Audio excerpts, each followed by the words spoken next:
Welcome to the Late Show, everybody. Wow. See, this is what happens. You tell people we're going to have a Gilligan's Island reunion, and they go like they're crazy about this one. Yeah. Oh, you can't talk? I don't believe. Oh, now you can. Now I can. Oh, okay. Are you a Gilligan's Island fan? Did you watch it? Of course. Did you watch it when you were after school? All the time. Did you guys watch it after school? Yeah. Didn't you think it was strange? Didn't you think it was very odd that the professor could make a telecommunications satellite out of a clamshell, but he couldn't build a raft that would float? Doesn't that? And I wish, you know what I was hoping? I was hoping that when the show went off the air, they would have a Gilligan's Revenge, where Gilligan would go down and hunt down all those people who stopped by the island and then left without taking them with him. Now, let me tell you, if you're a Gilligan's Island fan, I know many of you are, you're going to take a little quiz here with me because I want to see how well you know the show. First of all, what was Gilligan's Island's greatest contribution to mankind? Was it, you can take this quiz at home, was it A, 312 new coconut recipes, B, showing that human beings can get along in a stressful situation, or C, that they were able to build the prototype for the Yugo? Which one do you think it is? Okay, let's see if you're right. Okay.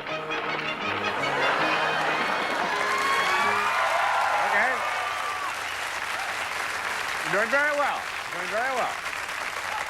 Okay, let me ask you another question here. What was it that made the professor most happy? Was it A, making life easier for the rest of the castaways? Was it B, conducting a successful experiment? Or C, playing the Victrola without a needle? Oh, you're going to say B? All right, well, all right, let's see if you're right.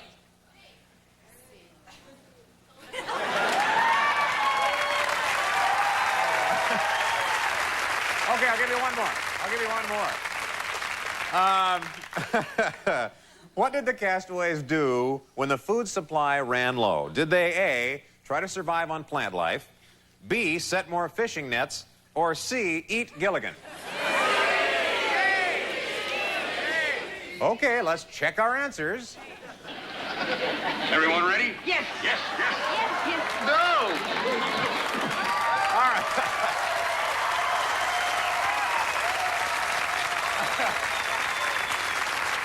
All right, we are about to start our Gilligan's Island reunion, but I want to do one thing. Now, they don't know we're going to do this. I want to go into the audience, and I want to find out if anybody in our audience can still sing the theme song.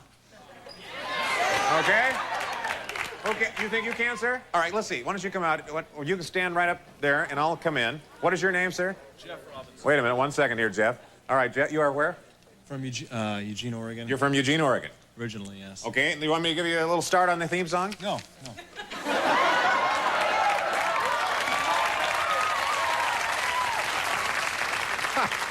right, no, because I have the actual lyrics right here, and then we'll see how right you are.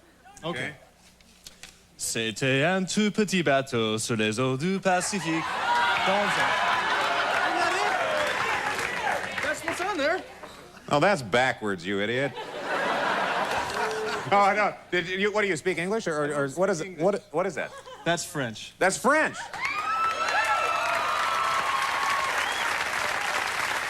That was very impressive. That was very. Je suis. Sit down. Okay. How about anybody else? Does anybody else know? All right, somebody else? I'm gonna go right down. I'll go right down here. Okay.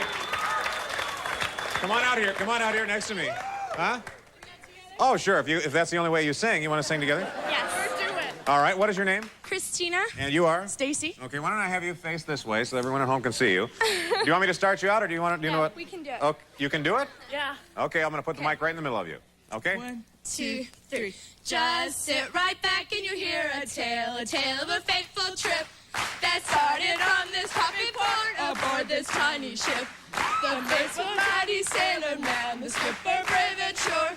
5 passengers, they sailed that day for a 3-hour tour. A 3-hour tour.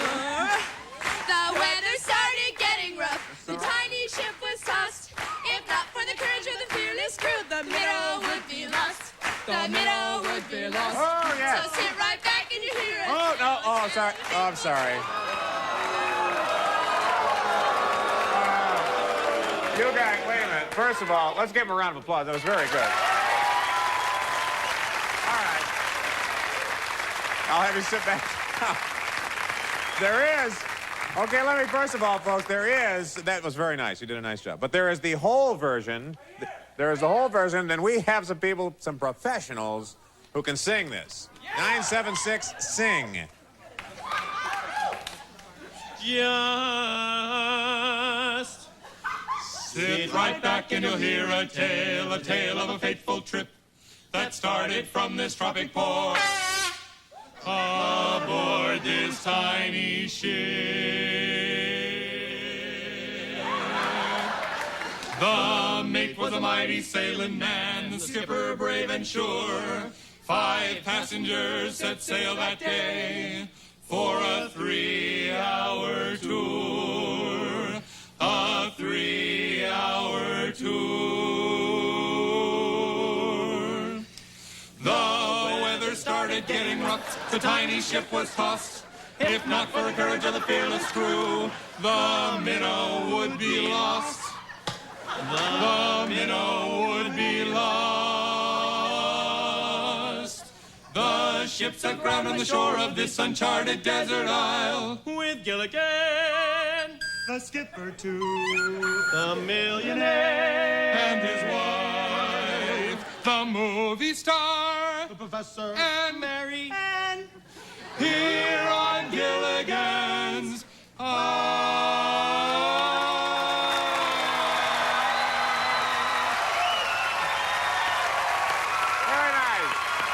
Very lovely, lovely. Thank you very much. 976, sing. Oh, yes.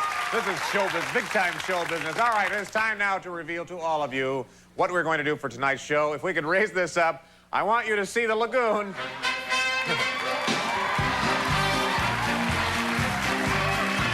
This is Gilligan's Island, and we'll be back with our Gilligan's Island reunion after this short break, folks. Stay with us.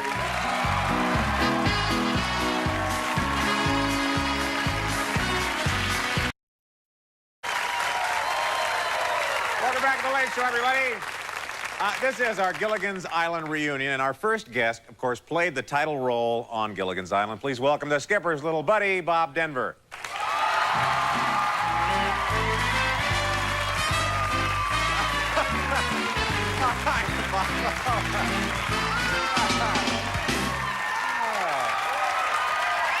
Oh, this is great. How are you? Boy, it's really good to see. You know, watching you stumble out. You had to take a tremendous beating during that series. I was really lucky. Physically, I never got hurt. You never got hurt? No, I came close a few times, but never did. You got thrown around enough. I had Alan Hale, for a big cushion, so I never had to worry. Now, you did not have a break when you got the show Gilligan.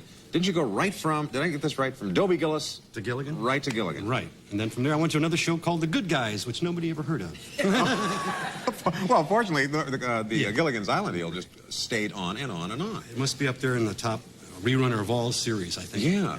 Now, was Gilligan a first name or a last name? Well, in the show, we never said, but I asked Sherwood Schwartz, the writer, and he said if we ever going to use it, it would have been Willie Gilligan.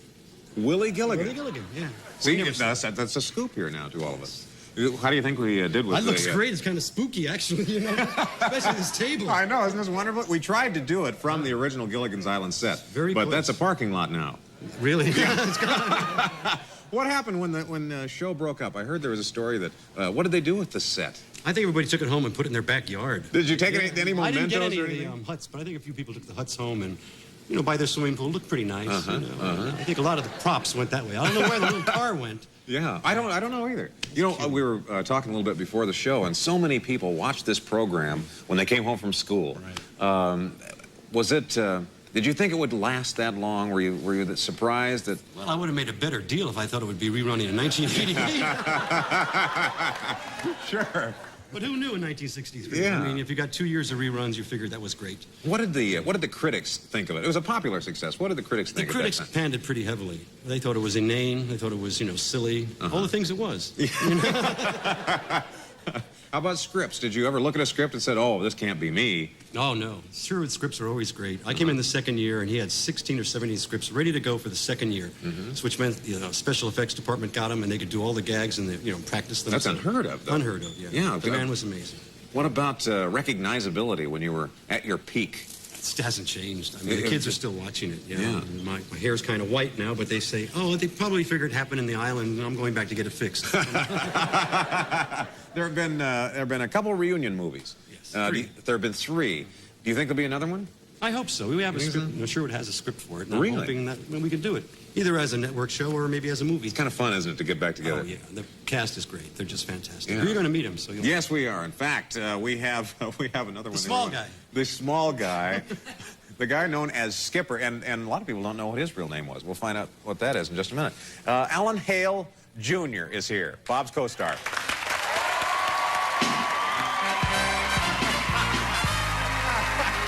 Good to see you.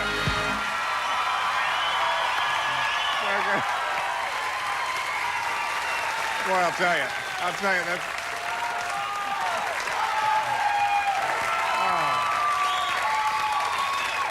You know, isn't this, it looks like you have not changed one day, honestly. Well, how nice a compliment. I must say, the skipper has become my alter ego. Yeah, I guess. I'm one and the same now. The skipper is really, I'm for everybody, and I just think it's wonderful to get a reception like that. It's delightful. Isn't that nice? Thank you. Isn't that nice?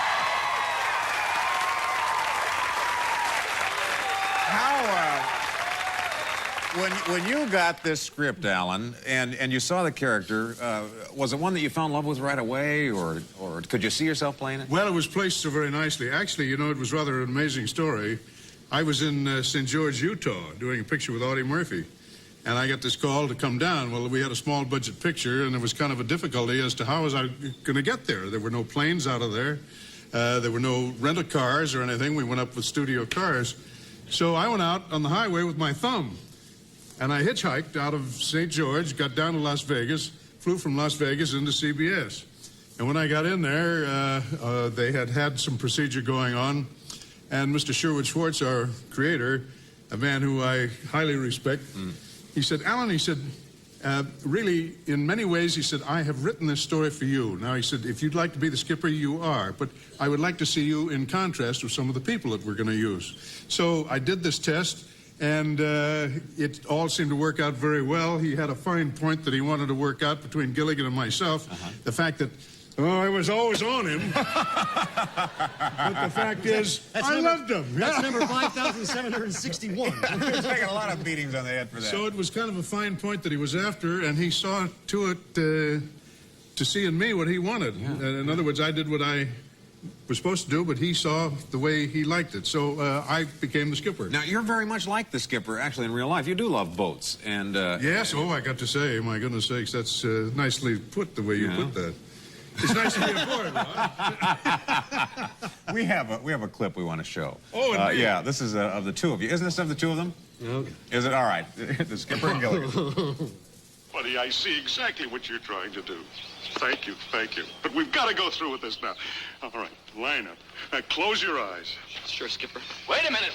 If it's a clean blow, I'll reward you both ears and a tail. Oh, thanks, Mr. Howe. Open a what?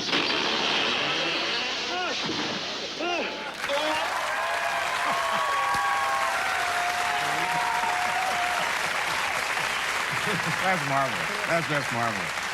Now, what are you doing today? I understand it's something to do with travel, isn't it? Oh, I have, yes, it's so nice of you to mention it. I have Alan Hale's Quality Leisure and Travel now.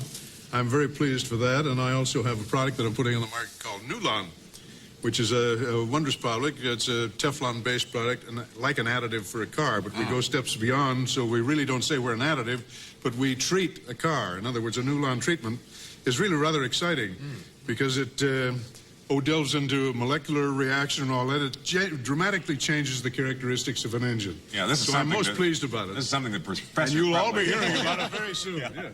Well, good. Now, you're going to stick around for the rest of the reunion, aren't you? I'd surely like Okay, to. good. Well, we're going to come back with the movie star and Marianne and the Professor. How nice to So chat. stick around.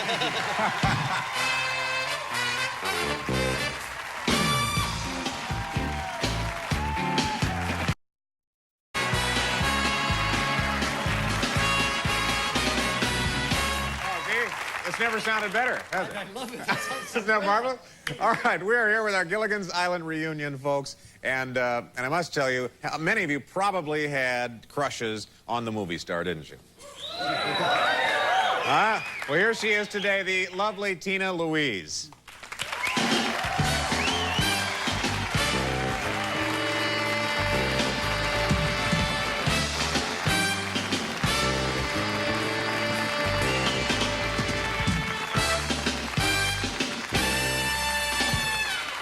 Thank you for being with us. Well, my pleasure. Yes, this exciting. That is kind of exciting, isn't it? It's exciting for us because we see you now after these many years. Mm-hmm. What did this show do for you?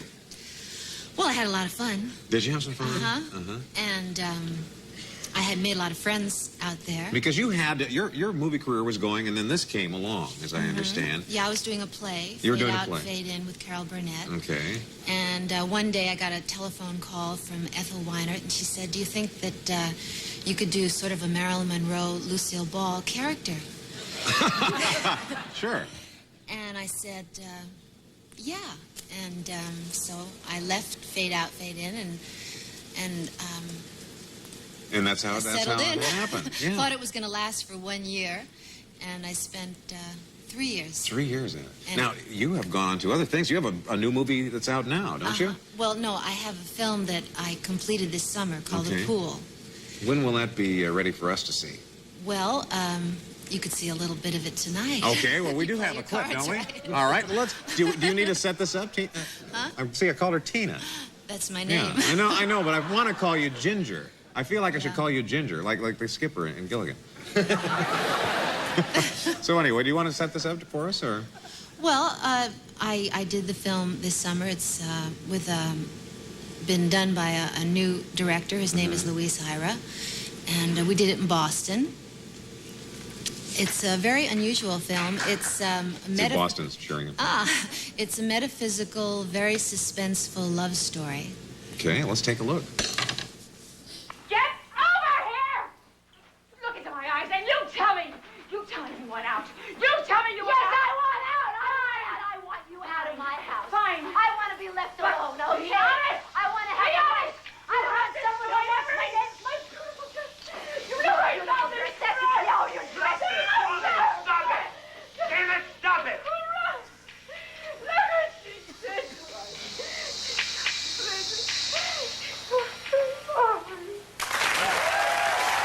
Much different.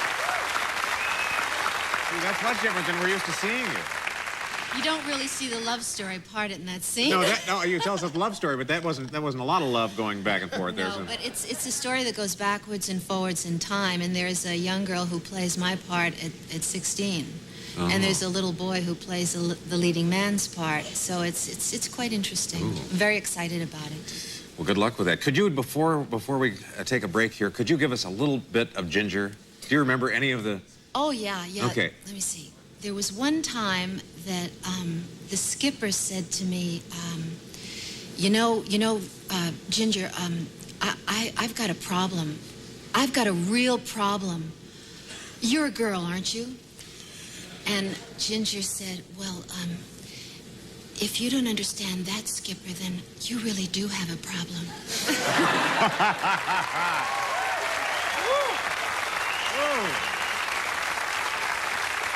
Well, thank you, Tina. You know, two more people who are on that ill-fated 3-hour cruise are with us. The Professor and Marianne. Would you please say hello to Don Wells and Russell Johnson?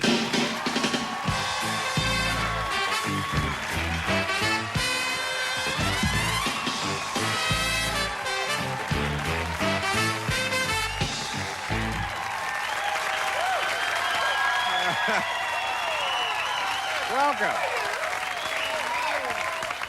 That's very nice. Then this is something that Marianne would do. You were Yes. the baker of the clan. And it's edible, too.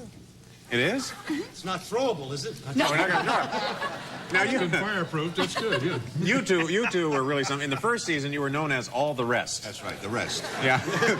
and then in the second season, that was the Professor and Marianne. How did that happen? How did you finally come to the forefront and get some credit in this? Well, they realized just how wonderful we really were. Simple as that. Yeah. Why was it you were never interested in these women? They would be trying to. Were you so interested in getting them off the island? Why was that, Russell? Well, it was in the script. It's not really the way it was. Yeah. No, if the professor had been interested in any of the women, I think it would have made opened up a whole different can of peas. You had to keep the man asexual and interested in his Lepidoptera and his flora and fauna and that. Sure, kind of all the scientific stuff. Sure. All right, now I'll ask this collectively of the two of you. After you do a show like this, are you typecast? Does it limit you to go on to other things, or was that not a problem?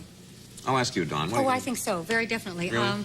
My theater training was where I originally began. So when Gilligan's Island went off the air, I went back to the stage, figuring had I stayed in Los Angeles, I probably would have been playing a character like Marianne for a few years. So I've been basically doing theater for quite a while, and now I'm too old to play Marianne, so it's all right. I rode the herd over. It's okay. Do people still recognize you, Russell, from the show? Oh, absolutely. I mean, it's just an ongoing thing. Sure. It's absolutely astounding. What do they say to you? What do they want to know from you? Oh, the people ask me, do you remember when you did this or when you did that? Or how did you do something? And I can't remember any of that. Well, it's gone. But of course, because they've been in reruns, there are Gilligan's Island fans who have seen this 40 and 50 times now. Of course, they memorize things. Well, do you remember what that outfit that you wore in the episode with the lion or something? And of course, and I get stumped on trivia all the time. Oh, you do? Oh, yeah. I don't know the answers. You told me Jonas Grumby today on the television radio show we did today. I'd never heard the skipper's real name. That's the skipper's real name, was Jonas Grumby. How many of you knew that? See, nobody. Some people didn't know that. Well, we're going to take a short break. Are we going to take a short break? All right, because when we come back, the millionaire and his wife are going to join us. So please, stick around.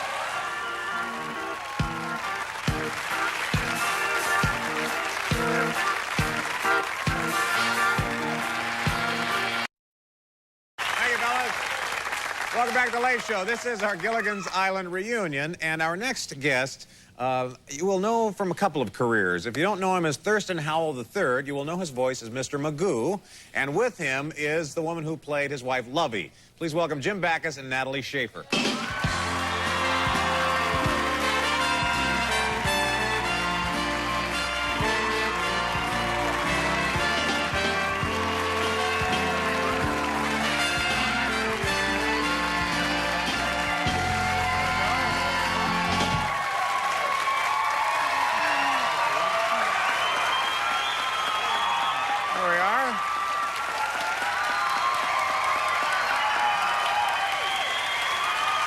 Go ahead, have a seat, Jim.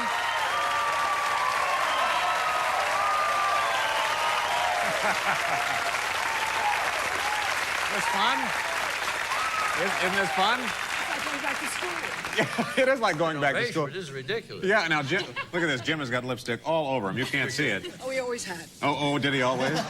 Well, it's good to see you. Nice to be here. Now, what surprised me... Up here, but this is ridiculous.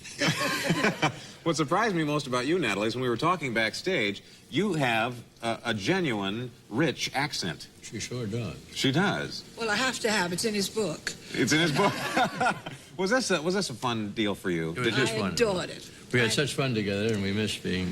We worked so well together. All those years, we never had one word that was one crossword, one word, nothing. We agreed on everything. Did you really? And I learned to ad-lib from him. Now, did they do ad-lib much in the series? Yeah, a lot of that. Did you really? Just throw the script out the window? The words were so delightful. Yeah. Yeah, Sherwood's here.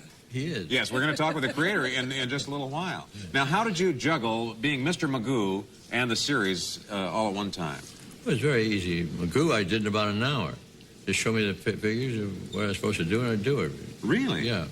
And the things that Magoo ad-libbed, and you couldn't hear were the things that were good, because a lot of Mr. Magoo is very dirty. Oh. I never thought to censor a cartoon. I said, oh, by George. I'm sorry I missed I it. like to mind by George. I'm curious how much money the Howells took on this 3-hour cruise, because you were trying to pay off everybody. Throughout that entire series, they had $100,000 for every cast member once, and $50,000 if Gilligan would carry something for you. And there were some things. These are things a Howell doesn't do. Howell never does any work requiring manual labor. Of course No. not. See, Howell is always first. First, last, and always. First, last, and always. A Howell is a servant to no man. Oh, God, say it again.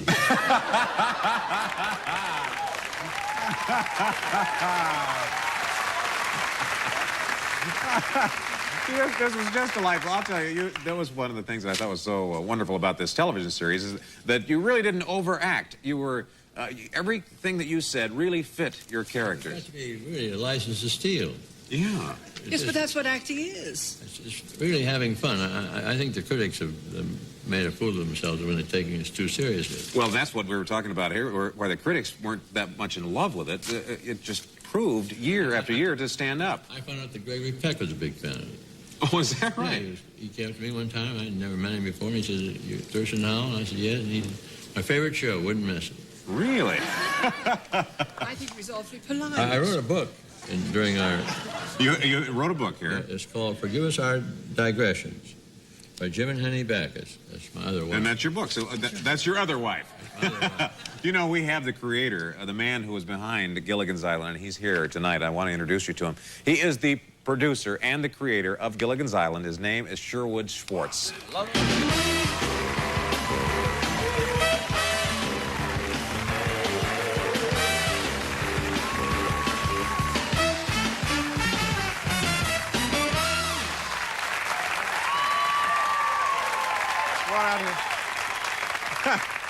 Sherwood, I'll tell you, everybody out here is just they have glowing reviews about you.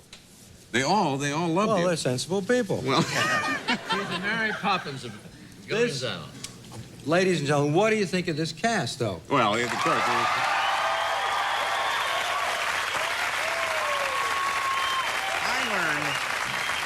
I learned something about you that will surprise, I think, our home viewers and, of course, you know, the writer's strike that we have on now has crippled television for all intents and purposes. You had the scripts ready how far in advance for this show? Well, we always had at least 6 or 8 final scripts in hand. Ahead? You were that far? You were that far ahead? Plus many storylines and synopses. So would you allow, now we talked with Jim here, he said that he could ad-lib. Did you allow that now and then? Or? He's very rich. Not very funny, just rich. So was that a part of it? If they had a line that would work for the... If they had a better line, that was fine with me. It was fine with you? Yeah. You know, I also asked them what episode they remembered most, and every one of the castaways said it was the lion episode. Do you remember that one? I certainly do. Would you describe what happened in the lion episode? We almost lost Bob Denver in that episode. Lion food. Lion food, yeah. Right. What happened? Well, we had a great big real lion who was washed ashore. A lot of things got washed ashore. Yeah. And this lion was washed ashore, and Bob was terrified and hid in a hut and packed everything in the hut against the door so the lion couldn't get in. Sure. The only problem was the lion was in the bed in the hut.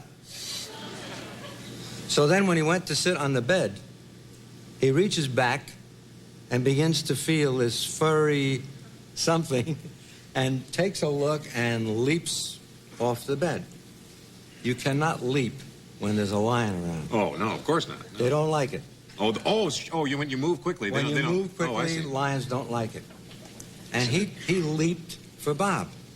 And except for the fact that the bed was not secured, it was movable. Oh, I see. And the lion lost his purchase in that move and leaped for Bob and missed by about 2 or 3 feet, or he'd have landed right on him. Oh, my. An angry lion leaping leaping from Bob. And I said, Bob, that's right. Yeah. I said, Bob, are you okay? He says, yeah, let's do it again. Okay.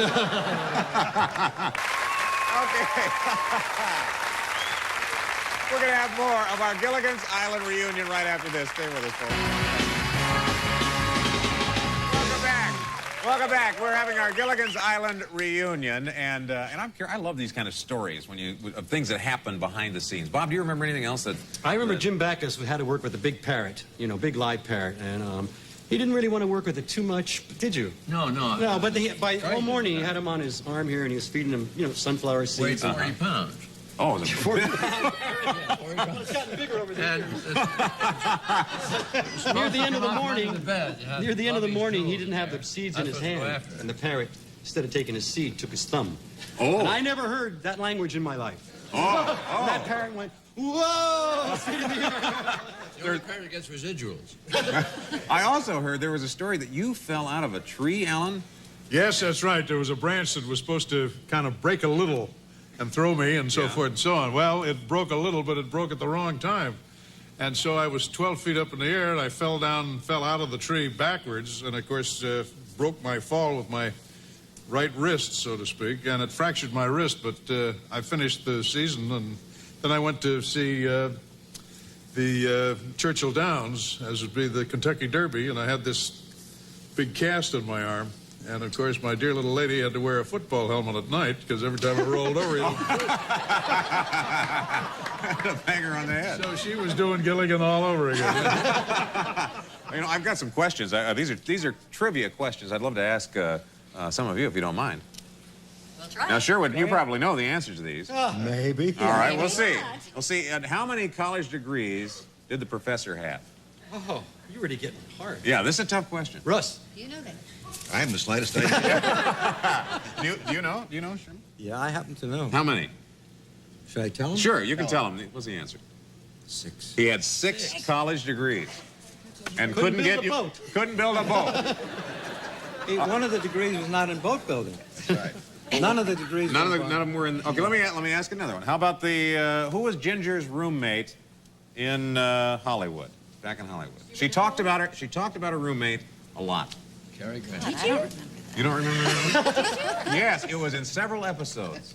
He was I don't remember that at all. Keep track of roommates. Debbie Dawson was the answer. Debbie Johnson. Debbie Dawson. Knew her well. Debbie Dawson? Yeah, she brought up Debbie's name many, many times. All right, we'll go on. How about this one? You may know this one. Who? Mary Ann belonged to a club. What club was that? Oh, farmers. 4-H. 4-H, gotta be. 4-H. That's right. Oh, you got that one. Oh, I'll put Bob on the spot then. You had a pet back home, and it was a turtle. Do you remember the turtle's name? Walter. No, it was Herman. Herman. Wow, you're 2 for 2. That's very good. Now this one I think is too hard. Unless maybe you know this one. Lovey, what was the perfume that you used? Yeah, that's really tough. I never used anything but tea rose. Tea Rose. Tea Rose. It may have been, but you also used one called Gold Dust. Oh, well, of course, I had to use that.